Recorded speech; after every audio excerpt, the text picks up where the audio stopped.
Selamat pagi, selamat ketemu kembali dalam acara Karedok khusus dengan doktrin. Hari ini hari Sabtu tanggal 9 Maret 2024. Seperti biasa saya menyampaikannya di Bintaro Sektor 9 Pabrik Air Aksogi. Ini Aksoginya. Kita minum dulu.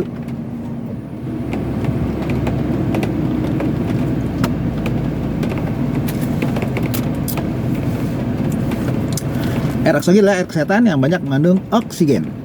Kita sudah sampai di Keluaran pasal 12 ayat 29 sampai 33. Keluaran 12 ayat 29 sampai 33 saya bacakan, judulnya tulah ke-10 anak sulung mati. Orang Israel keluar dari Mesir. Maka pada tengah malam Tuhan membunuh tiap-tiap anak sulung di tanah Mesir, dari anak sulung Fir'aun yang duduk di tahtanya sampai kepada anak sulung orang tawanan yang ada dalam liang tutupan, beserta segala anak sulung hewan.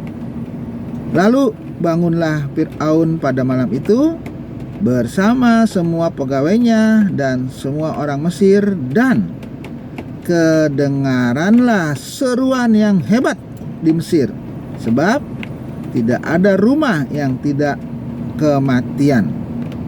Lalu pada malam itu dipanggilnyalah Musa dan Harun, katanya, bangunlah, keluarlah dari tengah-tengah bangsaku, baik kamu maupun orang Israel. Pergilah, beribadahlah kepada Tuhan seperti katamu itu. Bawalah juga kambing dombamu dan lembu sapimu seperti katamu itu. Tetapi pergilah dan pohonkanlah juga berkat bagiku.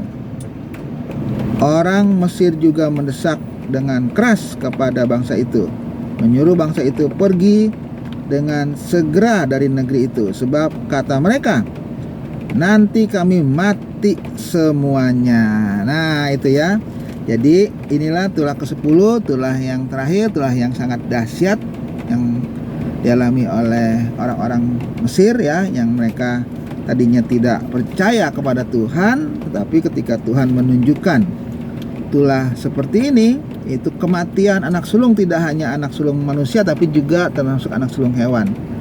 Di seluruh rumah dikatakan tidak ada yang tidak nangis. Kenapa? Karena anak sulung mereka mati, anak sulung hewan juga mati, dan kesedihan betul-betul melanda seluruh orang Mesir. Kenapa? Nah, karena mereka tidak menaruh darah di ambang pintu ya, seperti orang-orang Israel yang terlepas dari kematian anak sulung. Kenapa? Karena mereka menaruh darah domba di ambang pintu. Artinya mereka itu percaya bahwa lambang dari penyembelihan domba itu adalah nanti Mesias yang akan berkorban ya untuk mereka. Jadi ketika orang Israel melakukan, menaati apa yang diperintahkan Tuhan dengan mengolesi ya ambang pintunya, tiangnya itu ya sama ambang pintu, berarti mereka menaati dan percaya bahwa Mesias nanti akan datang dan mati untuk menebus mereka.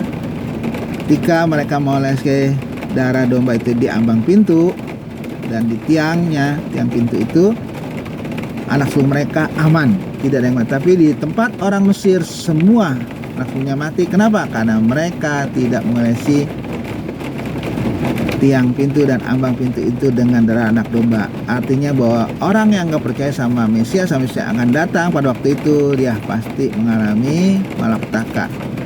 Jadi lambang itu sudah digenapi dengan kematian Kristus di kayu salib, sehingga orang yang percaya kepada Tuhan Yesus dosanya ditanggung di kayu salib dan orang itu bisa diselamatkan. Kalau kita percaya, kita juga mengalami seperti itu. Dan di sini orang Mesir betul-betul sudah tidak tahan dengan rentetan tulah sampai tulah ke-10, sehingga mereka menyuruh orang Israel itu pergi seperti yang mereka inginkan. Firman mengatakan, kamu ingin beribadah kepada Tuhan, pada Yehova, silakan sana pergi. Bawa juga kambing dombamu, artinya silakan bawa harta bendamu. Artinya bahwa mereka tidak diharapkan balik lagi ke Mesir, maksudnya. Pergi semua, bawa semua. Bahkan tidak hanya Firaun, orang-orang Mesir pun sama ya, menyuruh mereka pergi dengan alasan. Nah, dia bilang, nanti kami mati semua, itu ya, baru anak sulungnya yang mati. Nah, mereka ada ketakutan nanti mereka akan mati semua ya. Jadi itulah yang mereka sudah alami, bahwa memang Tuhannya orang Israel itu yang sangat luar biasa, bukan main-main ya. Dalam satu waktu semua anak sulung bisa mati, itu tidak ada pernah bisa dilakukan oleh dewa-dewa mereka. Jadi itu gambaran bahwa Tuhan orang Israel itu yang betul-betul Tuhan yang Maha Kuasa. Nah, itulah yang terjadi di Mesir, dan pesan buat kita adalah di luar Kristus dosa tanggung sendiri, di dalam Kristus dosa ditanggung oleh Tuhan Yesus sehingga kita bisa diselamatkan Tuhan. Demikianlah kadang pada pagi ini, sampai ketemu kadang-kadang, selamat pagi.